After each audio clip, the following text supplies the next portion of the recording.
Coding Tutor, your first IT job. Build your IT career, 9 months internship program.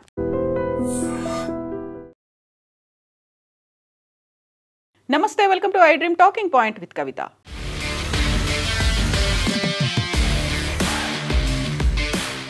America అధ్యక్షుడు Donald Trump ప్రసంగాన్ని తప్పుగా edit చేసి ప్రసారం చేసినందుకు గాను అంతర్జాతీయ మీడియా దిగ్గజం బీబీసీ ఇప్పుడు కష్టాల్లో కూరుకుపోయేటువంటి పరిస్థితి ఏర్పడింది. బీబీసీని కోర్టుకి ఈడ్చడమే కాదు, $1 బిలియన్ నష్టపరిహారాన్ని కోరుతూ బీబీసీకి లెటర్ రాశారు డొనాల్డ్ ట్రంప్. $1 బిలియన్ అంటే మన కరెన్సీలో దాదాపుగా 8,300 కోట్ల రూపాయలను చెల్లించాలి అంటూ బీబీసీకి లెటర్ రాశారు.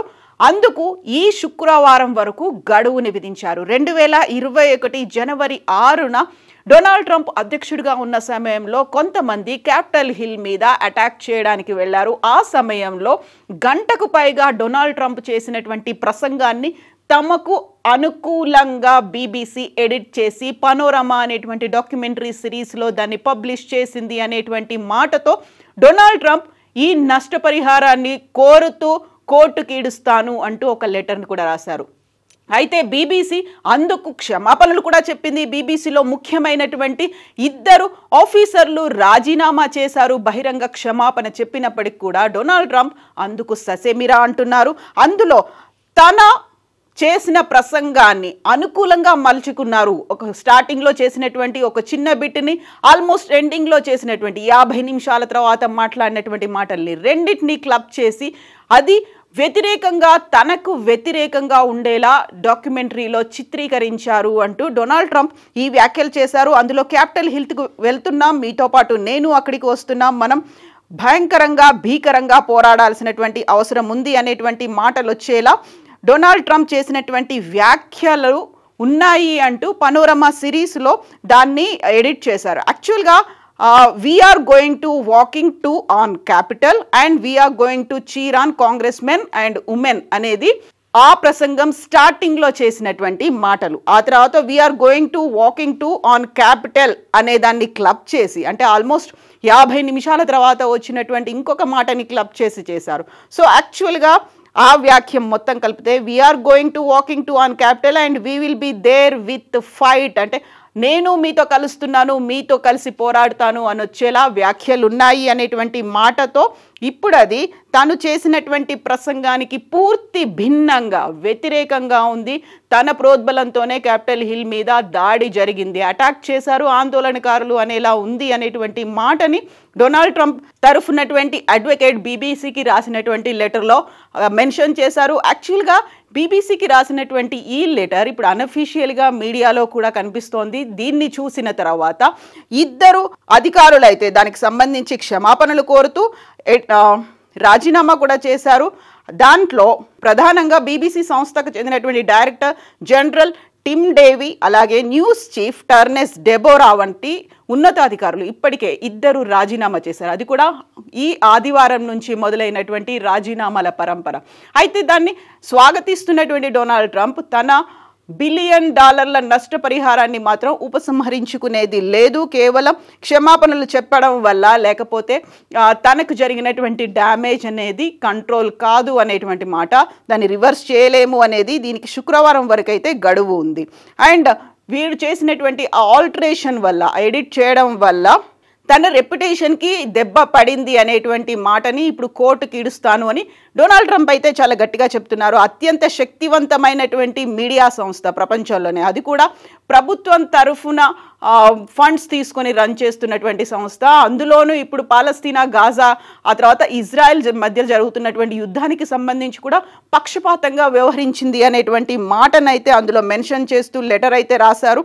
యాక్చువల్గా ఇప్పుడు ఈ శుక్రవారం వరకు గడువు విధించాడు డొనాల్డ్ ట్రంప్. ఇంకా బీబీసీ అయితే దానికి సంబంధించి బహిరంగ క్షమాపణ చెప్పాము అనే దాంతో పాటుగా ఆ నష్టపరిహారానికి సంబంధించి వచ్చినటువంటి అడ్వకేట్ నోటీస్కి స్పందించాలని చూస్తోంది. బట్ యాక్చువల్గా ఏం జరుగుతోంది, నిజంగానే డొనాల్డ్ ట్రంప్ ఈ నష్టపరిహారాన్ని కోరుతూ ముందుకు వెళ్తాను అని చెప్పినప్పుడు అందులో ఎలాంటి ప్రోస్ అండ్ కాన్స్ ఉన్నాయి అనే దాని మీద కూడా బీబీసీ దీనికి సంబంధించి న్యాయ నిపుణులతో చర్చిస్తోంది. యాక్చువల్గా ఈ పనోరమా సిరీస్ అనేది లాస్ట్ ఇయర్ October 28న ప్రసారమైంది. ఇది లండన్ బేస్డ్గా ఉన్నటువంటి BBC కాబట్టి 1 year లోపే ఎవరికైనా ప్రాబ్లం ఉంది, ఎవరైనా కోర్టుకు వెళ్ళాలి అంటే 1 year లోపే వెళ్ళేలా లండన్లో ఉన్నటువంటి కోర్టులు అయితే చెప్తుంటాయి. అంటే October 28 లాస్ట్ ఇయర్ అయింది కాబట్టి ఈ 28 వరకే ఆ గడువు అనేది ముగిసిపోయింది అనేది ఒక వాదన ఉన్నప్పటికీ ఫ్లోరిడా బేస్డ్గా కేసు ఫైల్ చేశారు కాబట్టి ఫ్లోరిడాలో 2 ఏళ్ల వరకు ఆ గడువు అనేది ఉంటుంది కాబట్టి ఇప్పుడు డొనాల్డ్ ట్రంప్ వేసినటువంటి నష్టపరిహారం గడువు అనేది ఈ 1 yearలో కంప్లీట్ చేసుకోవచ్చు అనేటువంటి మాట కూడా ఉంది. ఈ 2 years అనేది సమయం ఉంది కాబట్టి గతంలో డొనాల్డ్ ట్రంప్ వేసినటువంటి కోర్టు కేసులు కావచ్చు, నష్టపరిహారానికి సంబంధించి ఎప్పుడు ఏం జరిగింది అనే దాని మీద కూడా ఇప్పుడు BBC న్యాయ నిపుణులతో చర్చిస్తోంది. గతంలో డొనాల్డ్ ట్రంప్ ఇలాగే BBCకి చెందినటువంటి ఇంకొక మాతృ సంస్థ దానికి సంబంధించి కూడా కోర్టు కేసులు వేశారు. అందులో కూడా ఇంక్లూడింగ్ ఒక $10 billion వేసినటువంటి కోర్టు కేసుని $20 billion దాన్ని ఎక్స్టెండ్ చేశారు.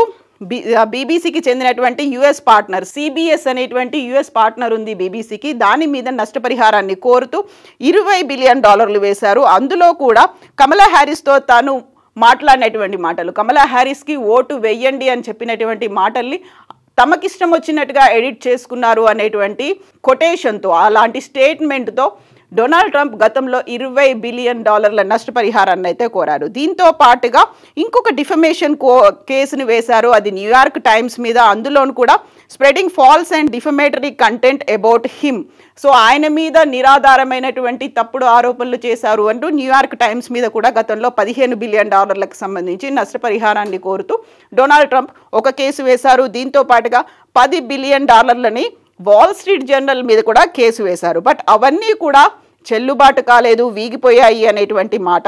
ఏదైతే BBCకి సంబంధించి US పార్ట్నర్ ఉందో CBS న్యూస్ అనేది, సో $10 billion నుంచి $20 billion వెళ్ళినప్పటికి కూడా $16 million ఆ కేసును సెటిల్ చేసుకుంది. సో గతంలో ఉన్నటువంటి ట్రాక్ రికార్డింగ్ చూస్తే BBC ఈ కేసు వీగిపోతోంది అని చెప్తున్నప్పటికి కూడా బహిరంగ క్షమాపణలు చెప్పాము, అందులోనూ లండన్ కోర్టు పరిధిలోకి రాదు అని భావిస్తున్నటువంటి BBC శుక్రవారంలోగా సమాధానం ఇవ్వాలని చూస్తున్నప్పటికీ ఇది కోర్టు పరిధిలో ఉండదు, వీగిపోతుంది. యాక్చువల్గా దానికి సంబంధించి ఏ విధమైనటువంటి నష్టం డొనాల్డ్ ట్రంప్కి జరిగింది, తనకి వ్యక్తిగతంగా జరిగిందా, ఆర్థికంగా జరిగిందా, లేకుంటే రెప్యుటేషన్ పరంగా జరిగిందా అనేది అయితే డొనాల్డ్ ట్రంప్ తరఫున అడ్వకేట్ చెప్తున్నటువంటి మాట, తనకి ఆర్థికంగా కూడా నష్టం జరిగింది, వ్యక్తిగత ప్రతిష్టకు కూడా భంగం కలిగింది అనేటువంటి మాటని డొనాల్డ్ ట్రంప్ తరఫు న్యాయవాది అయితే BBCకి రాసినటువంటి లెటర్లో చెప్పారు. బట్ ఈ ఇద్దరు రాజీనామా మాత్రం తాము పక్షపాతంగా వ్యవహరించలేదు అనేటువంటి ఒక మాట చెప్తుంటే, మేము బాధ్యతగా ఉండాల్సినటువంటి అవసరం ఉండింది, మేము ఆ బాధ్యతలు సరిగా నిర్వర్తించలేదు కాబట్టే మేము బాధ్యతల నుంచి తప్పుకుంటున్నాము అనేటువంటి ఇద్దరు ఉన్నత అధికారుల డిఫరెంట్ వర్షన్, ఒక కాంట్రాస్ట్ అనేది అయితే కనిపిస్తుంది. బట్ BBC ఏం చేయబోతోంది, $1 billion అంటే 8,300 కోట్ల రూపాయల నష్టపరిహారాన్ని చెల్లిస్తుందా, లేకుంటే మధ్యలో ఏదైనా సెటిల్మెంట్ చేసుకుంటుందా, మధ్యవర్తిత్వం కోసం ఎవరి దగ్గరికైనా వెళ్తుందా, బోల్డని క్వశ్చన్స్ అయితే ఉన్నాయి.